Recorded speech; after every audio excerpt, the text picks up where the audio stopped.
Hello everyone, good morning. তো আজকে সকালটা আমার জন্য অনেক বেশি স্পেশাল। ওদিকে ওদিকে ওদিকে যাওয়ার সময় তো সেটা কেন, সেটা আমার ব্লগ দেখলে বুঝতে পারবেন। এখন আমি বহরমপুর স্কোয়ার ফিল্ডে আছি, আর এখান থেকেই আপনাদেরকে সবাইকে জানাই গুড মর্নিং।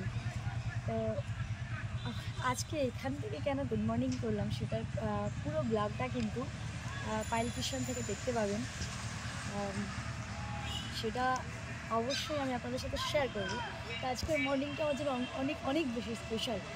আর এটার পুরো মানে ক্রেডিট যাচ্ছে হচ্ছে আমার ভাইয়ার। কারণ এত সুন্দর একটা সকাল আমাকেও উপহার দিয়েছে, তার জন্য অসংখ্য ধন্যবাদ। বুঝেছিস কুত্তা? ক্যামেরার পেছনে রয়েছে। তো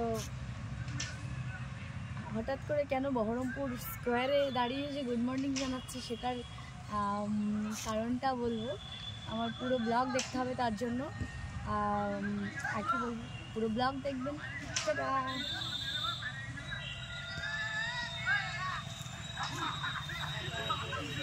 অনেক বেশি ভালো লাগছে, এদিকটা একটু ঘুরে ঘুরে দেখে সুন্দর লাগছে না? সবাই মর্নিং ওয়াকে বেরিয়েছে, কি সুন্দর একটা পরিবেশ, খুবই সুন্দর। তো থ্যাংক ইউ ভাইয়া, টাটা।